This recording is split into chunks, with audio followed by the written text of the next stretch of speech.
Hey guys, Tony back here. I've got some downtime from some sharpening work, so I thought I'd try to get some content out, at least on the YouTube page, to see if you're interested. Today I wanted to talk about just maintenance and wear and tear on my current guns.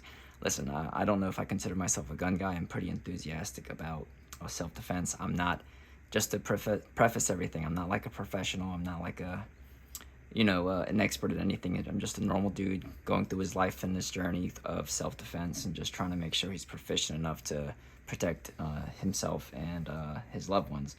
But anyway, I've gone through a couple different iterations of firearms. My main two and the main two I carry are going to be this Glock 45, and now it is a Smith & Wesson J-frame 442. I looked up on this one, found it for a really great price a couple years ago locally.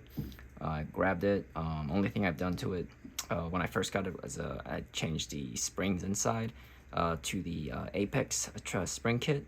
It came with a couple of things inside. I installed it myself. And ever since the J-frame Hammery Forge grips have been available, I did put those in. Otherwise, I did paint this with some bright nail polish. I'm not sure about the round count before I got it or after, but as far as wear and tear on it, I try to take good care of it. I don't like baby it. The outside doesn't look too bad. I mean, it's not like a collector's condition. But basically, anytime I go to the range, as soon as I get home, I'll just get a wire brush, just brush off the cone, the cylinder, this right here. Every once in a while, I will take the cylinder off and I'll rub this down as I do sweat during the summer. So I actually saw some corrosion or rust starting to develop, so I cleaned that off and I'll put some oil in there. But otherwise, I haven't really messed with the inside. Again, this is unloaded. So I did have the Apex trigger kit in there, so I feel like the pull weight's maybe down to 9 or 8 pounds, which is still really good, and it's really broken nicely. It's really nice to just do one-handed.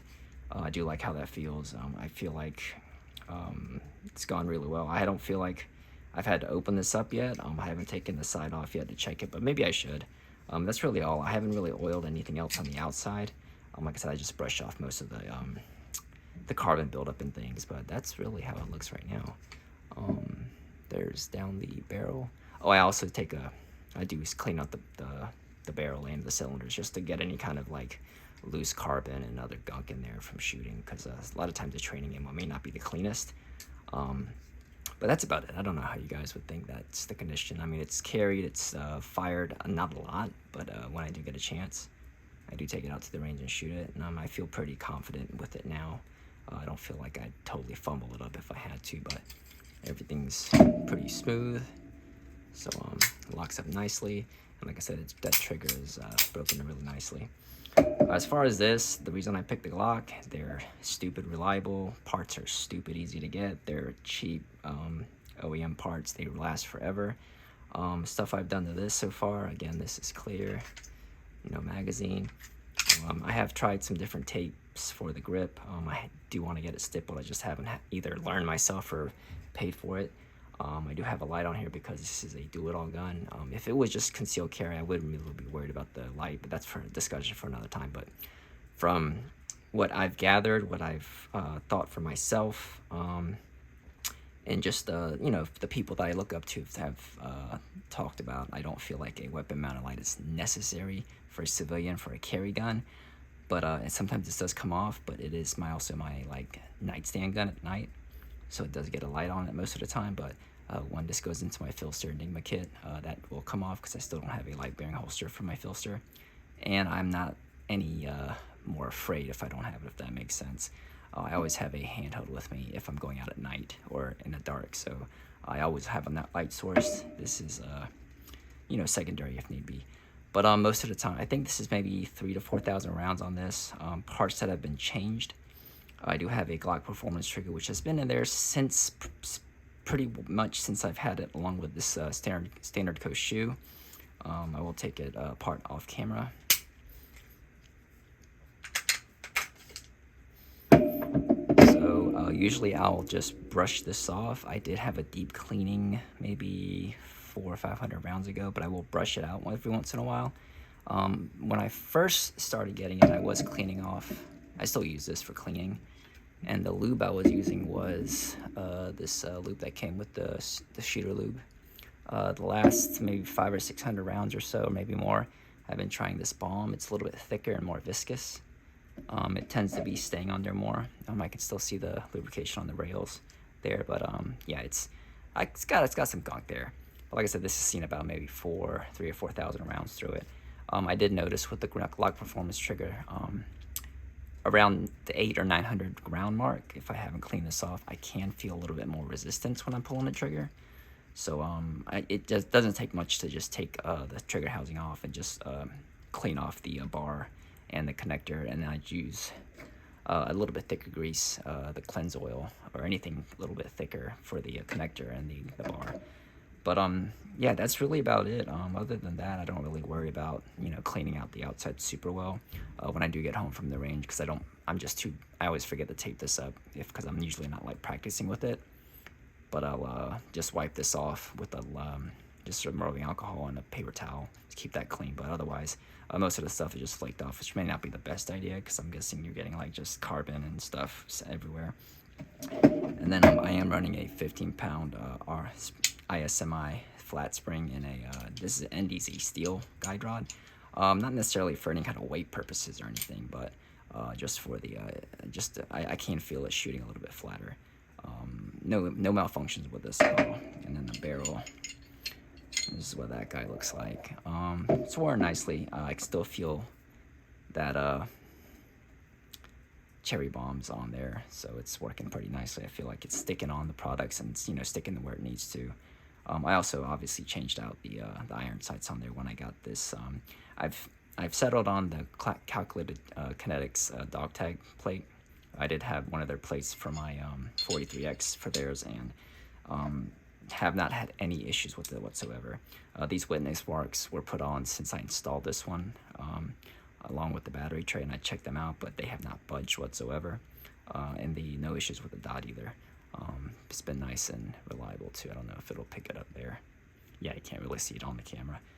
But yeah, I just like once in a while I'll just wipe this off. I think it's had one deep cleaning since I've had it. Otherwise, it's only thing I really pay attention to is just making sure it's lubed up there. I may brush this off with a dry brush. I do need to get a suggestion for any sort of like a good copper brush.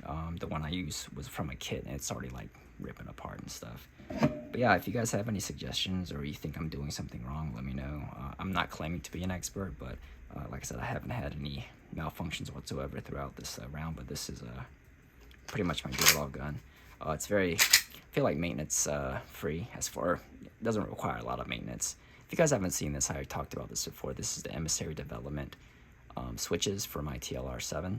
I have the long one on the left side and the shorter one on the right because I will hopefully just activate it with my offhand. I don't want to use my trigger finger for that side. I mean, I could, but that may be a problem. But with my grip, I just have enough to reach there and to switch that light on off if I need to. No issues with the light either. I do not torque this down or use any sort of Loctite because I take it off sometimes. But I'll just tighten this up enough where it's, I'll get a nickel and just stick it in there, and as long as it's like firm, I'll leave it as is, and it hasn't, gotten loose on me at all, and it doesn't take too much pressure to take that off whenever I need to. Yeah, and ever since I got the Glock Performance trigger with the San Rico shoe, I haven't really felt the need to switch it out. A matter of fact, I put the OEM shoe and housing back in there recently, and man, it is so different because basically this transforms the Glock into a fully cocked, pre-cocked striker system, which the trigger pull is very different. You don't have that build up when you're pulling the trigger back, and that's the brake, or that's the wall. Not much movement. I've gotten a lot used to the flat shoe. What I do have on the way is a Tango down shoe. It's another flat shoe because I do like the surface area where my finger can go, and it's not like angled like the OEM shoe. So I'm going to try that shoe on the OEM trigger and put that back in.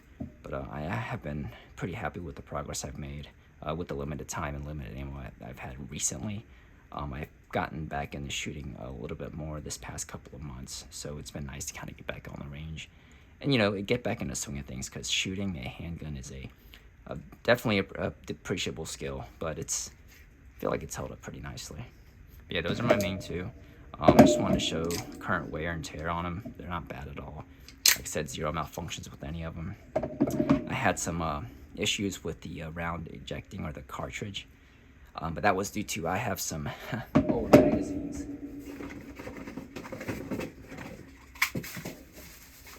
Bought a couple of these old ones for real cheap, very cheap. These are just beat up mags, and I think number 3, if I have it. Yeah, this is the one. I'll sometimes have some failure to ejects. But you guys can tell how eaten up the mags are. But I have a lot of pretty much new to brand new OEM mags that I'll just keep for actual use. But these are the ones that go on the range with me. I got about 5 of these. I don't know where the other 2 are, but I just use these for training. And I'll keep the OEM mags. Like this is my carry magazine. It's loaded with Federal HST plus B, 124 grain. And for my J-frame, I'm sure I've talked about this, but this is the Georgia Arms Ultimate Snub Defense 148 grain wad cutters. They shoot very soft comparatively for a 38 special, and they shoot pretty nice to point of aim. So those are what's in the cylinder whenever I'm carrying it. But I don't use these as a reload. What I do use is I have this on a speed strip as well. But basically this is just gold dot 38 special plus P 135 grain hollow points for the short barrel.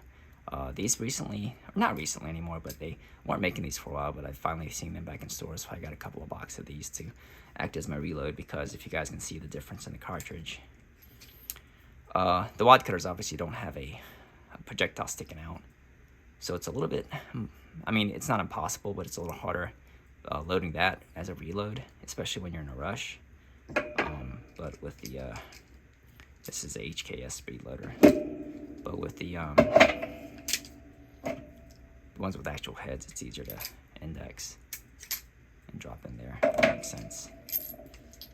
But these pop pretty nicely, but you know, they seem to be good performance, especially out of a sub 2-inch barrel. But the reason I carry these is they shoot point of aim, they shoot nice and softly for a 38, and I can put rounds into downrange into where I'm aiming very well, and they're pretty effective. My biggest requirement for a ammo is, or a handgun caliber, what have you, is shot placement. You know, you want to make sure you're hitting what you want, and you want it to be reliable. So obviously I'm going to spend a little bit more for reliable rounds. That'll go where I want it to, and I can train with, but those are nice. I don't know what the point of this video was, guys, but I just thought I'd put some content out. My next idea that I want to do as far as a real video idea is going to be just my journey to getting used to a red dot. I'm 41 years old. Started shooting a little later in life, maybe in my mid to late 20s, but I didn't take it seriously until recently. But I've been shooting irons just recently I say maybe through the last 3 years, getting to the red dots, and basically my journey, what I've learned about them, you know, what kind of work it takes to be good with these, and you know, my thoughts on switching to a red dot and just the advantages and disadvantages. So if you guys want to see that kind of video, let me know. But that's going to be my next idea. Just got to kind of gather my thoughts and figure out what I want to talk about and what I want to tell you guys. And that would be geared more toward people who may be on the fence or curious about it, or just want to hear someone else's experience about it. But that's it. Hope everyone has a good rest of the week. Y'all be safe, and let me know what you guys think.